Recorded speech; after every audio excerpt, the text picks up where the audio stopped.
Assalamualaikum warahmatullahi wabarakatuh. Perkenalkan, nama saya Kurniatun Nailatin Fauzia.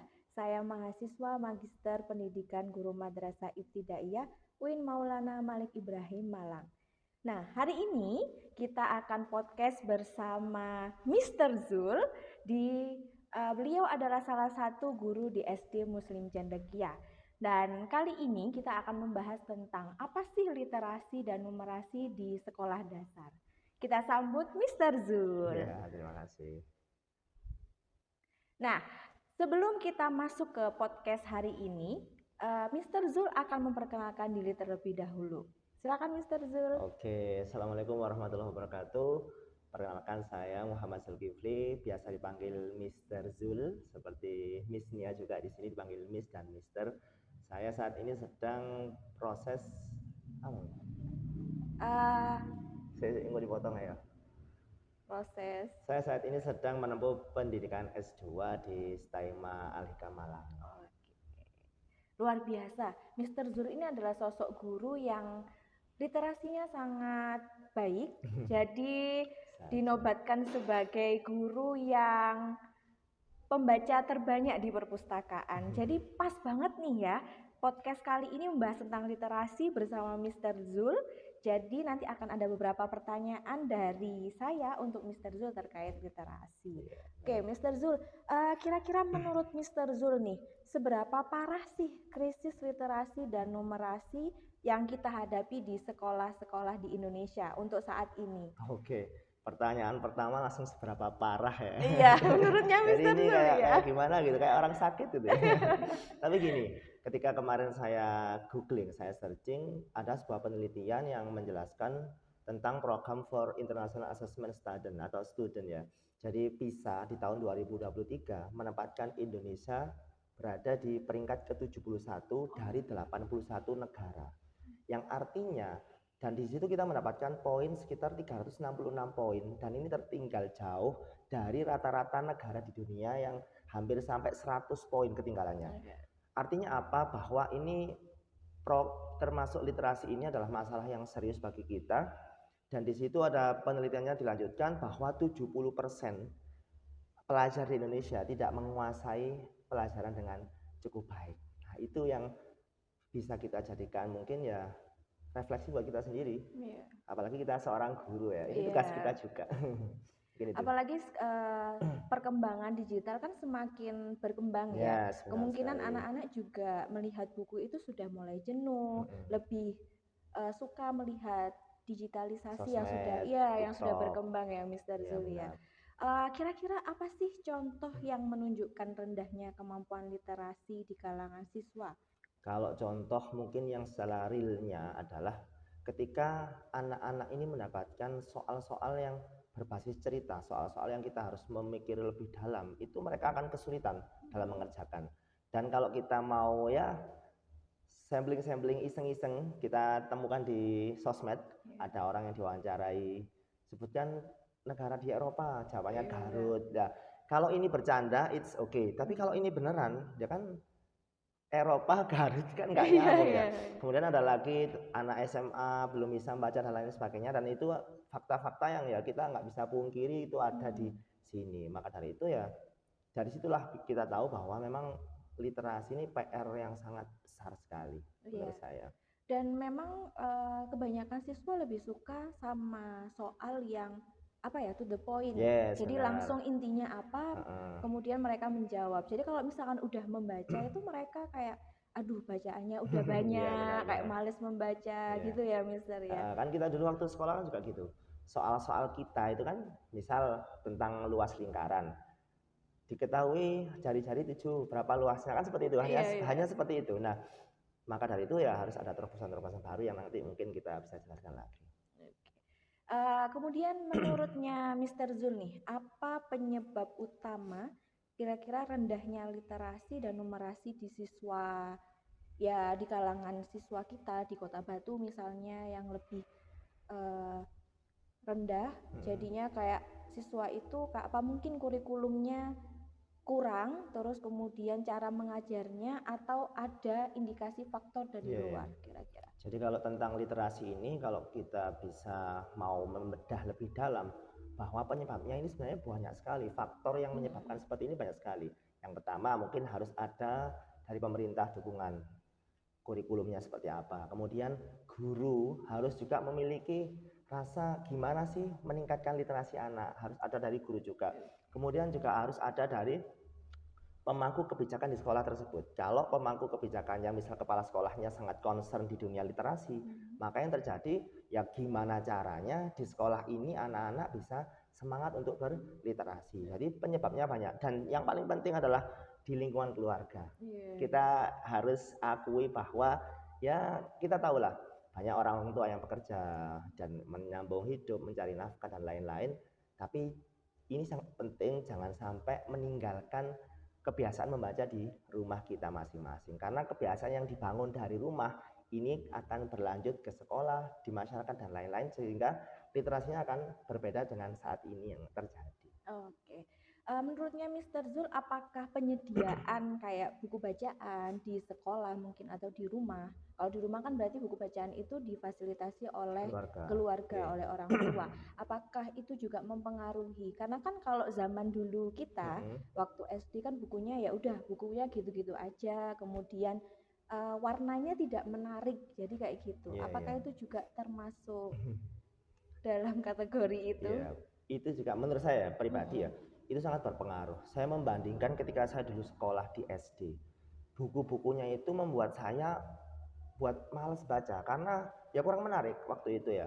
Tapi ketika saya di sekolah saya sekarang, ya ini maaf kalau agak subjektif, karena buku-buku yang tersedia di sekolah kami itu sangat luar biasa, bagus-bagus gambarnya, terus penyajiannya, terus buku-bukunya itu berjenjang mulai dari untuk anak-anak ada, untuk anak SD kelas bawah ada, bahkan untuk yang remaja ada, bahkan untuk guru juga disiapkan. Yang itu artinya sekolah kami sudah menyiapkan sedemikian rupa agar semua yang ada di sekolah ini literasinya terangkat. Dan ini kalau di sekolah lain saya nggak tahu karena saya nggak pernah singgah, tapi yang itu tadi saya compare dengan sekolah saya dulu, kayaknya ini sangat berpengaruh. Dan yang lebih penting lagi bukan hanya penyediaannya, tapi adalah ajakan untuk membacanya atau program membacanya, ini yang penting. Jangan hanya buku disediakan banyak terus nggak dibaca, kan buat apa? Juga ketika di keluarga ya, mungkin orang tuanya kepingin anaknya bisa baca, diadakan buku ini sudah bagus banget sebenarnya, tapi jangan lupa untuk ngajak anak tadi baca, mungkin diceritain dan lain sebagainya, mungkin itu sih. Jadi waktu untuk membacakan buku bersama keluarga itu juga Nah, penting penting ya. banget, penting banget. Jadi sesibuk-sibuknya kita usahakan ada 10 menit lah menjelang anak-anak tidur, dongeng bersama, kemudian read aloud sehingga mereka akan semangat untuk mendengarkan. Jangan dikira ini aktivitas yang biasa, alah dongeng, tapi ini luar biasa loh. Anak-anak menyerap informasi, anak-anak mengolah kata-kata, mengolah kalimat yang nanti bisa bermanfaat ke depannya kita nggak tahu. Nah, itu seperti itu. Jadi sesibuk-sibuknya orang tua termasuk saya juga. Jadi jangan tinggalkan ya 10 menit atau 15 menit lah sebelum anak-anak tidur. Mungkin itu. Kalau Mr. Zul di rumah biasanya dengan anak-anak meluangkan waktu berapa menit untuk membaca buku? Jadi gini, ini termasuk pertanyaan yang sebenarnya sulit dijawab karena gini, kita itu mungkin bisa sekali dua kali, yang sulit adalah konsistensinya, menjalankannya untuk terus ini yang sulit. Jadi saya masih cari formula. Usaha saya sementara ini adalah saya usahakan sebisa mungkin maghrib sampai setengah 8 itu ya no screen time, benar-benar ya jangan HP-an, nggak usah nonton TV. Ngapain ya pokoknya baca Quran, mungkin bermain dengan bundanya yang lebih sering. Juga kalau untuk baca ini saya biasanya contohkan langsung ke anak saya baca aja wis, terus saya bilang siapa yang mau baca buku. Nah, kadang ada anak-anak aku ayo baca kayak gitu, dan itu nggak tiap hari tapi ya sedikit-sedikit nanti kita akan teruskan, kita akan tingkatkan durasinya. Luar biasa ini ya Mr. Zul. Oke. Kira-kira peran budaya belajar, biasanya kan budaya belajar itu di rumah atau di lingkungan sekitarnya, kira-kira terhadap kemampuan literasi anak itu bagaimana? Wah, peran budaya Iya, ini budaya gitu. sangat berpengaruh kalau saya bilang. Hmm. Karena kalau kita ingat bahwa dulu Ki Hajar Dewantoro Mhm. menyatakan bahwa ada tripusat pendidikan, ada pendidikan keluarga informal, pendidikan sekolah formal, atau pendidikan masyarakat non formal. Nah, tiga-tiganya ini nggak boleh lepas, salah satu aja nggak boleh lepas. Artinya apa? Pendidikan ini didapatkan dari ketiga ini, dari keluarga, sekolah, dan masyarakat. Sekarang kita ambil contoh, keluarganya udah keren, udah menyediakan bacaan, udah ngajak baca dan lain-lain, sekolahnya juga mendukung. Tapi ketika anak-anak di masyarakat, ternyata teman-teman di sekitarnya nggak ada tuh yang baca buku, contohnya main game, Iya, atau iya. maaf-maaf bantengan Iya. misalnya, atau ya wis pokoknya jalan. Ya nggak apa-apa sebenarnya, itu butuh anak-anak seperti itu. Tapi kalau setiap hari kan, jadi anak nggak ada pembelajaran yang masuk. Kalau menurut saya seperti itu. Jadi penting sekali juga kita berbudaya, bertetangga ini juga Mhm. penting. Mencari tetangga yang pas itu juga penting. Iya, Ya, itulah kenapa kalau misalkan lingkungan itu juga berpengaruh terhadap ya, literasi sangat anak, berpengaruh. kemudian cara belajarnya Hmm. juga ya, Mister ya. Oh, satu lagi. Kita ini kan ke pandangan kita tentang pendidikan kan, kita pengen itu di Finlandia. Ya, ya. Kenapa kok di Finlandia? Karena enak di sana, jam belajarnya pendek, kemudian Mhm. anak bisa ini bisa itu. Oke, Finlandia jam belajarnya pendek, tapi di masyarakatnya sudah terbentuk kebiasaan literasi tadi, baca. Hmm.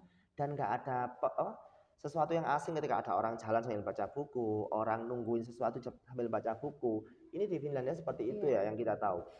Jadi artinya apa? Masyarakatnya sangat mendukung, walaupun di sekolah Hmm. hanya 4 jam, tapi di rumah ini saya yakin atau kita yakini bersama, bacanya lebih banyak toh, pasti seperti itu. Jadi yang ada sesuatu yang mungkin harus kita revisi lagi kayaknya. Iya sih ya. Eh, ini kan kurikulum sudah berkembang dengan banyak sekali ya sampai Hmm, sekarang. Mulai dari sebelumnya kurikulum 2013, ya. terus kemudian sekarang kurikulum Merdeka. Nah, menurutnya Mister, apakah kurikulum Merdeka ini sudah apa ya, kayak membuat krisis literasi ini menjadi lebih baik dari sebelumnya? Jadi gini, kurikulum ini berbeda dan berubah terus sejak kita SD sekolah dulu. Mm-mm. Mulai KPK, KTSP, ada K13, sekarang yang terbaru kurikulum Merdeka ya. Tentunya tujuan perubahan kurikulum ini macam-macam, dan ini kita sudah tahu bersama bahwa termasuk mengakomodasi pengetahuan-pengetahuan baru, mengakomodasi nanti arah kehidupan ini dunia 10 tahun, 20 tahun ke depan seperti apa lah, itu diakomodasi dalam kurikulum. Dan artinya di sana juga banyak pakar-pakar pendidikan ya sebenarnya yang bekerja di bagian apa, perancangan kurikulum. Kalau saya sebagai seorang guru, kita menyorotinya mungkin ya pasti ada kebaikan di kurikulum Merdeka, yang itu salah satunya adalah otonomi dalam hal pembelajaran. Jadi sekolah dibebaskan untuk segala bentuk aktivitasnya. Tapi ada satu kekurangan, karena daerah kita ini Indonesia ini sangat luas sekali, Oh, ya. dan sekolah itu nggak cuman kita ya, misal kita sekarang fasilitasnya oke, keren, Mm-mm. nggak semua sekolah kayak gini gitu loh. Mm. Ada yang di terluar, ada yang atapnya bocor. Kalau kita ya lihat atapnya bocor itu, belajarnya kan nggak nyaman toh. Iya. Jangankan kita mau baca buku, ini was-was belajar, ini takut kalau kena genteng atau Iya, apa ya. takut Nah, roboh ya. seperti itu loh. Jadi yang harus kita tanggapi bersama bahwa artinya memang masih banyak kekurangan di kita, terutama di pendidikan kita, terutama di ketimpangan antar wilayah yang berbeda. Jadi kurikulum Merdeka nggak bisa dijadikan ini adalah apa, yang cara ampuh paling ampuh, nggak bisa. Semua harus ikut berkontribusi di sini. Hmm. Guru, orang tua, semuanya lah, masyarakat juga semua harus berkontribusi.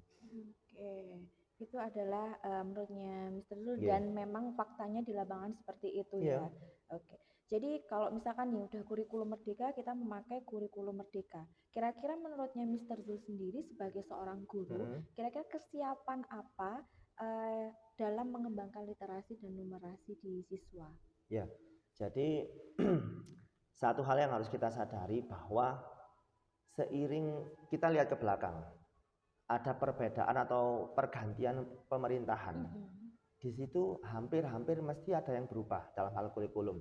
Dan sekolah menurut saya harus punya kurikulum internal. Oh, iya. Artinya sekolah ini harus punya sesuatu yang dijadikan rancangan arah pembelajaran, sehingga outputnya nanti seperti apa ini siswa ini. ketika ada kurikulum masuk baru, kurikulum ini, kita sudah punya sendiri gitu loh. Kita sudah punya apa ya, ruhnya itu seperti ini. Jadi ketika ada yang seperti tadi, kita akan bisa lebih aktif, proaktif lagi menanggapi hal seperti itu. Jadi ya menurut saya itu semuanya intinya harus bertanggung jawab lah di Iya, literasi. karena semuanya kayak apa ya, berkesinambungan nggak sih Yes, ya benar sekali. semuanya. Sangat-sangat Oke, berkesinambungan. kalau menurutnya Mr. Zul nih, kalau melihat perbedaan antara sekolah swasta dengan sekolah negeri, kalau sekolah swasta kan menyediakan buku yang sangat beragam, yang bagus-bagus, dan juga mereka berkomitmen untuk meningkatkan kemampuan literasi anak di sekolahnya. Dan bagaimana kalau misalkan ada sekolah yang belum menyediakan buku yang sesuai dengan keinginan anak, bergambar dan literasinya juga bagus seperti itu. Iya. Bagaimana menurut Mr. Zul? Jadi kalau saya kira saat ini ya, yang saya tahu kan di daerah Batu aja. Kemarin saya dari SDN negeri Mojorejo kalau nggak salah. Kita juga jalan-jalan ke perpustakaannya, dan saya kira di situ juga banyak buku-buku itu, buku-buku bagus juga banyak.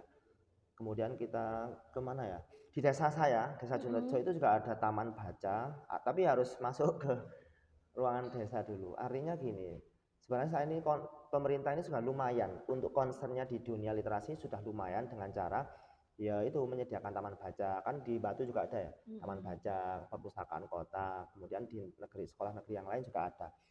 Tapi yang lebih penting itu tadi yang saya katakan di awal, bahwa gerakan membacanya ini yang juga penting, nggak kalah penting dari kita menyediakan fasilitas. Fasilitasnya sudah ada, kalau kita nggak ngajak anak-anak untuk ke perpus, nggak ngajak anak-anak untuk berkegiatan yang hubungannya dengan literasi, ya kan percuma.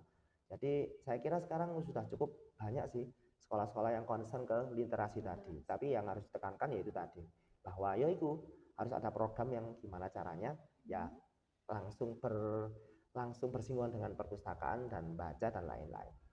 Oke. Itu. Iya sih ya. Banyak sekali kayak memang perpustakaan sudah disediakan, di kota juga sudah ada, tapi memang anak-anak cenderung kayak lebih malas untuk membaca buku. Kembali lagi ke tadi, Iya, faktor informal. Iya, benar sekali. Karena sudah banyak, mungkin anak-anak juga sering menggunakan HP sendiri, mereka memiliki HP sendiri atau media sosial yang lain. Jadi banyak sekali kayak mereka lebih sering males untuk melihat buku gitu ya. Nah, kalau misalkan menurutnya Mr. Zul sendiri, apa sih peran teknologi dan sosial media ketika apakah dia mempengaruhi minat baca dan numerasi anak-anak? Sangat berpengaruh, sangat berpengaruh. Jadi gini, kita bisa analogikan ke sebuah pisau. Pisau itu manfaatnya macam-macam. Kalau dipakai ibu-ibu mungkin buat ngiris sesuatu, berambang, bawang dan lain sebagainya, bermanfaat. Tapi kalau pisau ini dipegang oleh perampok atau pencuri, ini bisa buat nusuk orang. Nah, kita nggak bisa nyalahkan pisaunya, bukan pisaunya yang salah, tapi penggunaannya yang salah, atau siapa yang menggunakan yang salah. Sama dengan teknologi. Teknologi ini sesuatu, ya itu tadi, kayak pisau. Kita lihat baiknya, ya baik sekali. Dulu kalau kita ngerjakan skripsi, sangat kesulitan, harus cari referensi, harus manual. Sekarang ada banyak AI yang membantu kita, bagaimana kita memasukkan prompt-nya, kita inginnya seperti apa, kemudian kata-katanya harusnya gimana, itu kan AI semua yang kita bantu kita.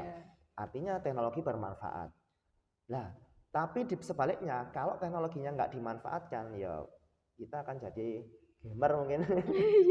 Dan saya dulu juga sempat seperti itu. Saya jadi gamer, akhirnya ya teknologi yang harusnya bisa dibuat kebaikan ya pokoknya main game sampai lupa waktu 4 jam 5 jam, padahal 4 jam 5 jam ini kalau dilakukan setiap hari, misalnya ya 1 jam aja buat baca buku, ini akan ada perubahan di kitanya sendiri. Dan saya pun merasakan ketika saya dulu main game itu, saya itu kalau jam 8 sampai jam 12 malam itu dulu main gamer, padahal waktu itu kuliah. Tapi saya nggak pingin cuman gitu-gitu aja. Sebelum jam 8 itu saya usahakan belajar dulu. Jadi biar ada positifnya dikit ya, belajar, misalkan tugas, baca-baca buku dikit. Tapi pikirannya udah ke game nih, main game.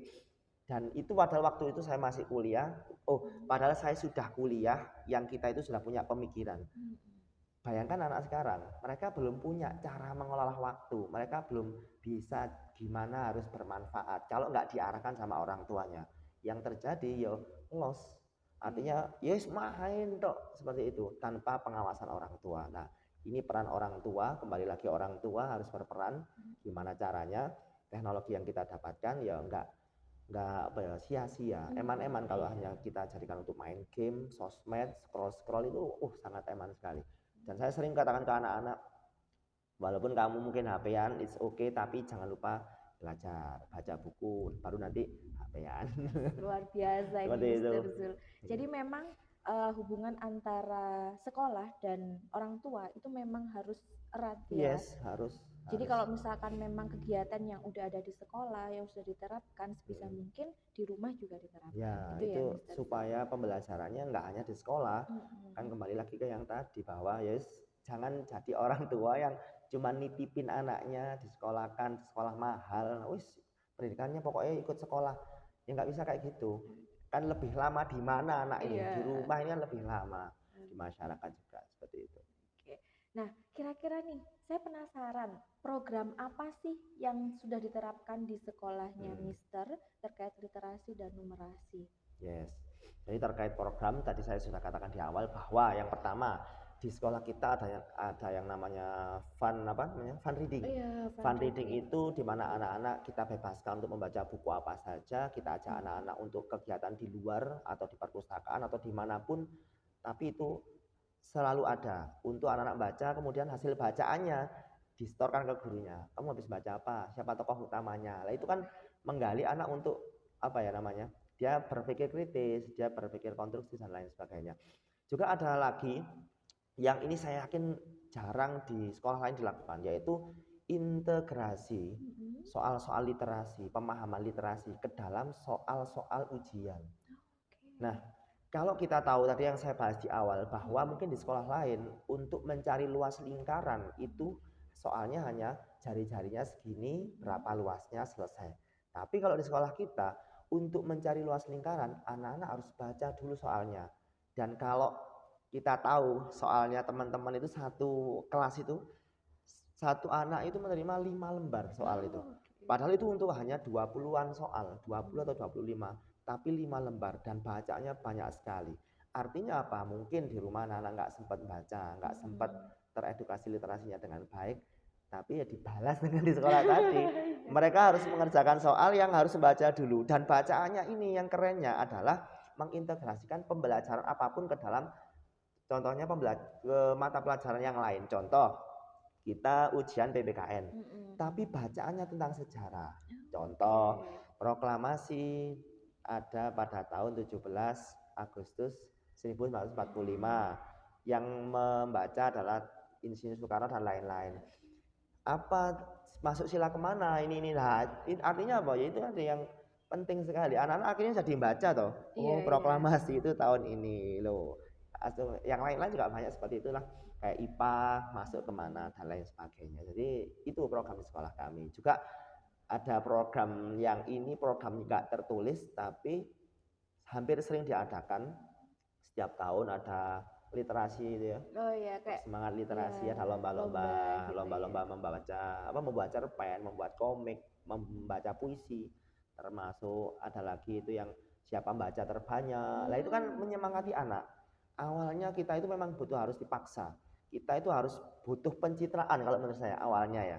Tapi lama-lama mungkin awalnya pencitraan, lama-lama baca beneran, kan bisa jadi seperti itu. Anak-anak kan seperti itu. Dan sekarang kemarin saya lihat beberapa anak yang memenangkan kayak lomba-lomba tadi, memang dia seneng ke perpustakaan. Dan yang paling penting, jangan perpustakaan ini ditaruh di tempat yang jauh dari anak, dari jangkauan anak. Nah, kita kan juga ada perpustakaan drive-thru ya. Jadi ini di dekatnya kantin. Kenapa di dekat kantin? Karena anak-anak seringnya ke kantin. Daripada ke kantin cuma jajan, mampirlah ke perpustakaan di sebelahnya. Nah, ini yang menurut saya sangat keren, memudahkan anak untuk menjangkau buku tadi dengan mudah. Ini itu. Gitu ya. Tadi berarti banyak sekali sudah program yang disampaikan oleh Mr. Zul di sekolahnya. Saya lihat memang kalau misalkan di dalam soal literasi itu ada di dalam soal ujian, jadinya mereka lebih kayak bisa menambah wawasan Ya, baru yang benar. sebelumnya mereka tidak tahu. Oh, aku jadi tahu kayak gini, gitu ya, Iya, Mister ya. benar sekali. Terus juga perpustakaan drive-thru tadi juga sangat menarik karena lebih dekat dengan tempat anak-anak bermain, Mm-mm. kemudian mereka juga sering beli kuenya di dekatnya perpustakaan itu Yes. tadi. Nah, Oke, nah pertanyaan terakhir nih, Mister.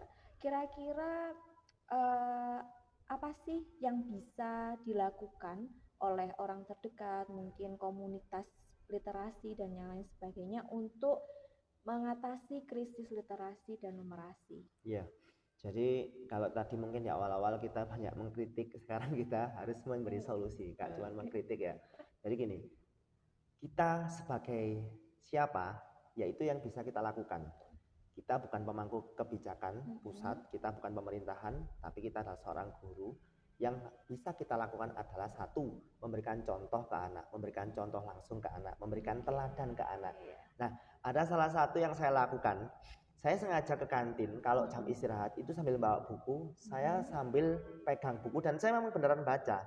Harapan saya, anak-anak itu ngelihat, oh, Mister Zul suka baca. Oh, Oh, keren sekali. Mister yang misalnya ya, kalau ada yang senang sama saya, oh ternyata Mister Zul suka baca. Jadi sehingga kita bisa memberikan contoh satu itu kan kita sebagai guru. Yang kedua, kita juga bisa memberikan wawasan ke anak-anak bahwa membaca ini penting sekali, atau kita bisa memberikan cerita-cerita ke anak di sela-sela pembelajaran yang itu membuat anak-anak semakin minat pada pembelajaran tadi. Terus kita bisa ngomong ke anak-anak, Mister bisa gini-gini karena Mister ini baca buku. Nah, kamu jangan lupa baca dan lain sebagainya itu. Sebagai guru, sebagai orang tua. Nah, ini tadi satu, menghadirkan bacaan, menghadirkan fasilitas yang bisa diakses anak, dan juga mengajak anak untuk banyak membaca di rumah. Entah itu dengan sistem apapun, karena kalau di rumah ini nggak bisa kita saklek, nggak bisa kayak di sekolahan harus tertib, itu nggak bisa. Ya mungkin sambil jalan-jalan ada sebuah kisah. Nah, mungkin itu kan sama-sama anak-anak kan seneng akhirnya itu. Nah, sebagai masyarakat, ini salah satu yang baru saya gagas pertama kali ini. Saya sama teman-teman ada 3 orang, Mister Nafis sama Oh, Mister Hasan, kita membentuk komunitas kecil. Yang komunitas ini ya kita ngobrol santai, ngopi sambil membedah buku. Saya habis baca buku apa minggu ini, Mister Nafis habis baca buku apa, Pak Hasan tadi membaca buku apa, dan kita saling dari point of view-nya yang kita baca itu apa, 3 yang mungkin highlight-nya apa, gitu kita bilang ke teman-teman, kemudian ada diskusi di sana, terus gantian Mister Nafis, kalau dari buku ini gini lah, itu yang menurut saya mungkin langkah kecil tapi akan berdampak, insya Allah berdampak. nah, Gitu. itu tadi yang disampaikan Mister Zul tadi kan sekecil dari membangun komunitas dari teman, jadi nanti sharing apa buku yang dibaca di minggu ini, seperti itu ya Mister. Yeah. Dan memang antara sekolah dengan guru seperti yang disampaikan Mister Zul tadi, itu juga memiliki keterkaitan satu sama lain. Yes. Jadi ketika sudah ada budaya literasi dan numerasi di sekolah, sebaiknya memang orang tua juga menerapkannya di rumah gitu ya Yes, Mister benar Zul. sekali. Nah, terakhir nih, Masih ada pesan lagi. apa untuk anak-anak di sekitar kita Oke. supaya mereka lebih senang membaca dan meningkatkan literasi dan numerasinya? Ya. Jadi sebelum ke pesan kita ke sedikit pengalaman saya ketika saya menemui orang-orang sukses, orang-orang yang mungkin saat ini saya pandang sukses. Ketika mereka menceritakan backgroundnya, ternyata yang hampir sama, saya tarik benang merahnya bahwa mereka sangat concern ke pendidikan. Keluarganya, mereka pun concern ke dunia pendidikan. Artinya gini, dan pendidikan tadi erat kaitannya dengan literasi, dengan bacaan kita, dengan apa yang kita baca. Berarti kalau kamu, anak-anak, kepingin jadi orang yang sukses nantinya, jangan pernah tinggalkan pendidikan. Karena kan Nabi kan pernah dawuh apa? Saya lupa. Yang itu loh.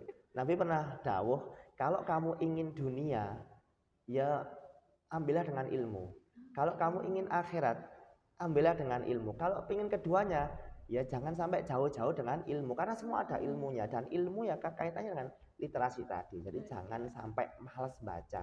Ya walaupun satu hari mungkin Untuk awal 1 lembar aja dipaksa, besoknya 2 lembar, besoknya 3 lembar, kan lama-lama juga berlembar-lembar dan berbuku-buku. Itu sih. Oke, iya. Nah, terima kasih nih Mr. Zul terkait pembahasannya tadi literasi dan numerasi itu Iya. sangat luar biasa bagi saya, menambah wawasan juga untuk teman-teman yang nantinya akan menonton. Seperti yang kita ketahui bahwa membaca itu kalau zaman dulu adalah kalau membaca adalah jendela dunia. Yes. Iya, kita bisa mengetahui apapun dari membaca. Tanpa ke negaranya sekalipun kita bisa mengetahuinya lewat membaca. Nah, terima kasih Mr. Zul telah hadir di Ya, podcast sama-sama. saya. Sama-sama. Nanti kita bisa bertemu kembali Ya di Allah. pembahasan-pembahasan yang lainnya. Oke. Terima kasih untuk semuanya yang menonton. Saya akhiri. Wassalamualaikum warahmatullahi wabarakatuh. Waalaikumsalam warahmatullahi wabarakatuh. Ini belum tak matiin yang pencet yang mana? Yang ada kotaknya atau yang ini? Kotak. Kotak. Ya kan? Temenan. Tengah, tengah, tengah. Ya, tengah.